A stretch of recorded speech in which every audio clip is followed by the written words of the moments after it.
Seagrass, sage, jasmine.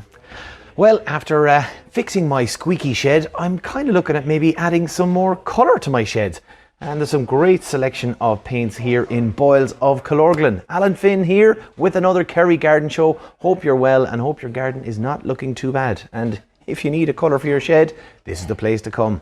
We need colour for the garden though. And one person who's going to help us out with that is Trish. Let's go find her. So we're back with the Kerry Garden Show inside in Boyles here with our gardening expert Trish, but hopefully Trish, this could be our last one inside. I think it might be, Alan. It definitely will, because we've got great news. Yes, we're open now in the new garden centre. Now there is still bits and pieces going on, but the place is full of plants, full of colour, so come back and have a look at our Brilliant. new garden centre. So there's lots and lots of space and everything is going to be filled, and still one or two little things to come along, but it'll look fantastic. The space will be huge, difference, yeah, no, massive. It'll be great now towards what we've been having for the last couple of months now. Yeah. It's great, and we're able to buy in the plants and people will be able to buy it. Brilliant, brilliant. So do make sure you call in to the garden centre of Boyles, the new garden centre of Boyles.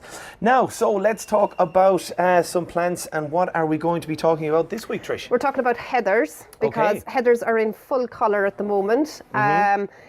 You can get, these are winter, spring flowering heathers. So if you have a shrub bed, or if you want to set up a new bed and you want some colour, instant colour now, heather it is. Okay, so if anyone's, as I said, the plants, they're trying to plan for the thing ahead, but they want to stick a bit of colour in their beds right now. This is the ideal one. The spring.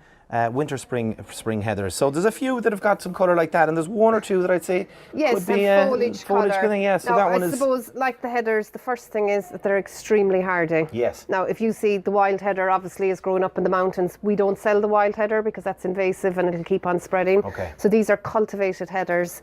But again, each heather has a coloured label in front of it, so you'll be able to see what colour flower is on it. If it's not in flower, at the back of it then it goes through the height of it and the spread of it. So make sure you look at these, because there's a lot of different heights. You could get ones that will grow maybe 1.5 foot in height, or you could get one that will grow about 8 inches. So depending on your situation, wherever you're putting it, make sure whether you're looking for ground cover and you've got that lots of space, or you just want to find a little corner of the bed that'll just raise it up a nice little bit and give it a nice little bit of colour. So I mean, they're fantastic. Now, like we were talking about the roses last week, they don't like to be in too wet of a soil. So again, if your soil is clay or heavy, raise your soil. And the other thing with heathers is that they like a peaty soil, no lime in the soil. So you're talking about ericaceous compost, which we have down below there as well. Excellent. So if you're planting a new heather bed, like, the thing is, these are winter, spring ones. You can get summer flowering ones, and you can get autumn flowering. So if you have a whole bed, what you want to do is put in all the different types. So you could just kind of mix and match so that the seasons, and there's always a bit of colour. You always have a bit of colour. Now, the thing I always say with heathers, rather than planting one of this and one of this and one of this, plant them in 3s or 5s, depending on the size of the area that you're planting. So again, if you were planting them, plant them in a triangle. Depending on the width of them, you're talking about 1.5 foot spacing between them. And what will happen then is that they'll all grow into each other, and you'll have one big mound of, we'll say, the white. So that you get better effect from it then as well. Like the roses as well, they do like a heather bed on its own is absolutely fabulous, because even when the flowers go off it, they're still going to be the green. Because like I can see a few over here now. This purple one over here now, which is called Erica, which is beautiful, and that is starting to go a little bit brown. So what will happen now in the next month or two, as these kind of lose their colour, they won't lose their greenery, but the flowers. So what the flowers will be gone. So what you actually do then is, where you see that it's flowering, you go right down to the end of the flowering spike, and then go down about 1 inch lower than that again and cut it. Now, if I had a big area, I'd even get a hand shears. You don't actually have to go out with a secateurs or anything like that. And be that precise. And just to cut it. Chop it all off. And now, why do you cut it? It's actually to regenerate new growth, and it'll make the plant lovely and bushy then as well. Now the flowers may not come back, but the greenery will. So the greenery will. That's what we're bringing back. That's what you're encouraging to that's grow. what you're encouraging. And then next winter again, that'll reflower again. So it's not a once-off flowering, and it's not a once-off plant. It's a perennial, comes year after year, and flowers at a different time. And that's why I was saying, you plant your winter, spring, you plant your summer, you plant your autumn, and when you have your bed, then you have a continuous flower all year round. And usually what's nice in between then as well is bulbs. So now we have pots of bulbs as well, like, you know, small little daffodils and tete-a-tetes, and then you have your muscaria, your tulips. You could plant groups of them throughout the headers then as well. Just to give you a little bit of extra colour. Or what's lovely as well is conifers. I was just going to say, you'd always see kind of those green kind of conifer You do, firs whether it's in the there. cone shape or the round balls, and you could mix that in between it then as well. Yeah. And of course all the conifers are evergreen as well. So if you're looking for a bed that you want something there all year round, headers and conifers would be good. Would two words also apply? Low maintenance? Yes. Now that would be a low maintenance bed? Yeah, because if you think of it then, when the headers grow, they actually spread out. When they spread out, there's going to be no weeds coming up. Yeah. So, exactly. I mean, like, nobody really wants to be spending all day, every day weeding. So, as you say, it's a low maintenance bed, and it's fantastic. And would you kind of recommend even bark mulch anyway, just underneath it for starting, so it's a young bed? Because if you're thinking when you're planting them, you're planting about that far apart. So there's lots of gaps until they grow into it. Until they grow. I suppose if you planted your heathers now, within 2 years, you'll have a good mature bed. Okay. Do you know, so just for the first 2 years, as you say, the ericaceous compost must go down anyway with them if your soil's not peaty, and then to mulch it over with a bark, and that'll stop majority of the weeds from coming up, because like that it'll be very hard to spray in between them. Oh yeah, it'd be just, you know, as you said, because you'd hit the plant and you could kill the plant then as well. Again, like the landscape fabric and the stone, you could do that as well if you wanted to. Yeah, as long I know as we it's weren't not too recommending heavy. that with the roses last week, but this is different now. That's with this different. One. You could put that down with it because they're evergreen and the leaves, and they don't get diseases or anything like that. Great. Now, so they're real, as you said, the hardiness, real hardy. They are really hardy. They don't require a great lot of fertiliser as well. Now, if you weren't putting down the landscape bark or the stone, the only thing I would do with them every year is to mulch it over with your ericaceous compost in the springtime. An extra layer, and that'll give enough nutrient. They don't like to be too dry. I know saying they don't like to be sitting in the wet, but they don't like a very, very dry area. So a lot of people with banks sometimes plant groups of heather. So just to be careful with that, maybe for the first season, make sure to water them, keep them watered if we do get a dry summer, until the root system gets into the ground. But like with a heather then, it's not very deep rooted.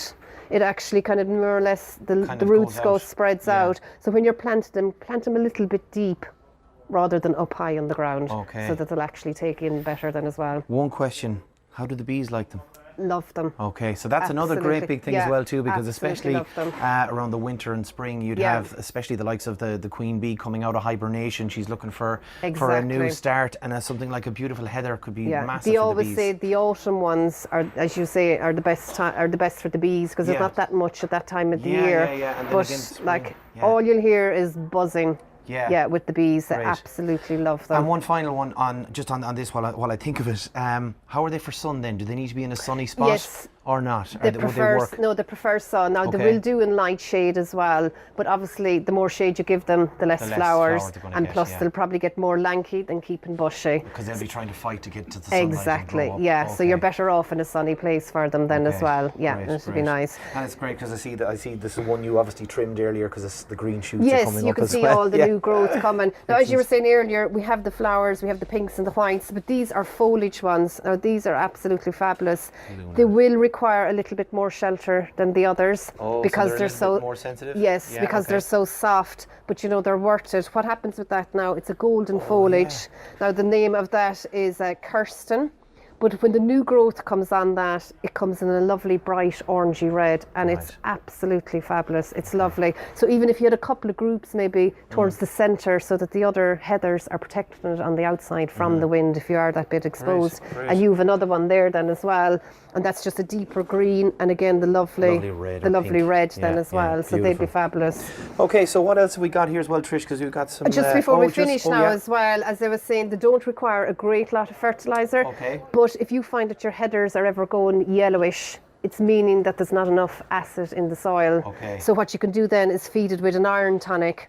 So basically this is a seaweed-based iron, so that is absolutely fantastic. It'll green up the plant, or you've another one there. It's the azalea, camellia and rhododendron. So that the Miracle Grow, yes, soluble plant food. So that will actually do it as well. Both of them can be put on with a watering can and then put into it. So that's the heathers then. Okay, so we've got a bit of more alpine. Did you call them alpine? Alpines, I did. Or rockery plants is another name. Now, a lot of people say if you have a stone wall or a grottos even, and they're looking for plants to come out of it, these are what you see in flower at this time of the year. That's your arabis and that's your abretia. Both of them are green all year round, but these flower in the springtime. And if you go along the road now driving or anything and you look at stone walls or grottos or anything like that, you'll see that and you'll go, what's that? And then maybe in a month or 6 weeks time they'll be gone and you'll forget about them. So come into the garden centre now, look what's in flower at the moment. Even though a lot of people come in and they want something, I want something for all of summer. Do you know, but you definitely need something for the springtime as well. Yeah. So again, it's just all about planning. We've always talked about it here, just to plan a little bit between your heathers and your autumn, winter, and your spring, summer. You know, having that continuous flowering in your gardens is what it's all about. And these are extremely hardy as well. Now, with all alpine and rockery plants, they like to be more on the dry side than the wet. So if your soil is heavy, mix in grit with it, mix in stone. Sometimes if you're putting them on the flat, like if you had a shrub bed and you just want to border it around with a few nice bit of bushy colour, you could put these. But what I do then is cover the surface of the soil with a stone. So as it's growing, it's sitting on the stone and not on the soil. And that's actually the best for it then as well. Right. But again, as I say, they're green. Once they're finished flowering, you get your head shears and you just cut it and it's gone. I've got two little small dainty ones over here, Trish. Tell me about these two. Yeah, they're fabulous now. They're saxifrages. You'd see them way up on top of Carrauntoohil nearly, and they can tolerate anything. Saxifrage, a red and an apple blossom. 6 to 8 inches high, and then the flower comes up another inch, 2 inches off it, and they'll spread out then about a foot. And again, they're evergreen, and plant them with plenty of grit, plenty of stone. They don't require fertiliser or anything like that, so there's no need to be putting in handfuls of fertiliser, and they'll come on great. And again, they're spring colour. So they're ideal for rockeries, for bed borders, for stone walls. A lot of people think, stone walls, I don't have a lot of soil in it, how does it go in? How does it work? So like if there's a stone missing, just don't put in compost now, put in topsoil, because the compost will just dry out. We have topsoil in bags here if you can't get your hands on any, and just put in your topsoil with a little bit of grit and stick it in. Again, so the topsoil will stay moist more. It will. It'll hold the nutrient. Now, and again, you can plant. There's nothing saying that you always have to plant the plant straight down. You can plant it sideways, because if your rock is like that, plant it in. And what will happen then is that'll make a big mound, or if it's a trailing plant, it'll fall down, and it just breaks up the stone and the rock and makes it more natural looking as well. I'd say anyone who's out in the countryside now and might have one of those old stone walls, it'd be perfect. It should be lovely. Or even if you were a business or something, out in a hotel or something like that, and you wanted to add something, a little bit of colour to it. It'd be really different. And they're great. And again, the beauty about these is that they all come back every year. Oh yeah, fantastic. Now you have your summer bedding plants, which we'll be talking about in a couple of weeks' time. They can be added in for the extra splashes of colour. But if you've got your evergreen plants and your plants that you're sure are going to come every year, it's easy fill in then with your bedding plants. So they're absolutely vital to have all these.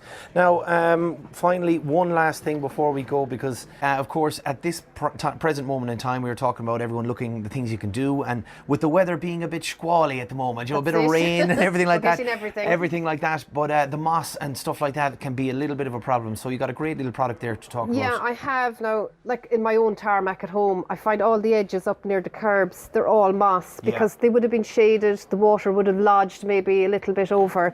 So I find this time of the year, but you do need the dry day for it, to spray it on. What it's called is Mosco. And that'll get rid of your moss on your tarmac, on your patio, even the top of your roof, your slates or whatever, your tiles, it'll get rid of it. But as I say, it has to be dry. There's no scrubbing or anything like that. I was just going to say, there's two words there. It says no scrubbing, because that's all I'm imagining is going out, everybody with the wire brush. Me and you are looking for the easy gardening. Well, come on. Now, we do focus on the things that do that. But obviously, of course. But it's brilliant, because what that does then, it just turns the moss brown and it just disintegrates, and you really forget about it. I know we've been talking about the moss on the lawns, but don't forget your hard surfaces then as well. Or even your pats then would have kind of gone black and slimy from the winter. winter. Yeah. Now's the time to get rid of that, because you don't want to be going on top of your head now, coming out the door on a damp day with the black slime. That's the last thing we want to do. So you've got Patio Magic for that, and we have that in stock as well. And again, there's no scrubbing with that. You put it down, you forget about it, and it's done for the season then. So come and have a look at the brand new Boyles Garden Centre and have all of these things. Listen, that's great, Trish. Thanks very much yet again for another great show here on the Kerry Garden Show on Radio Kerry, and of course also on our Facebook page and YouTube. Thanks for everybody for joining us. We will of course be back next week, and we'll be in the brand new garden centre here at Boyles. So we'll talk to you then. Happy gardening.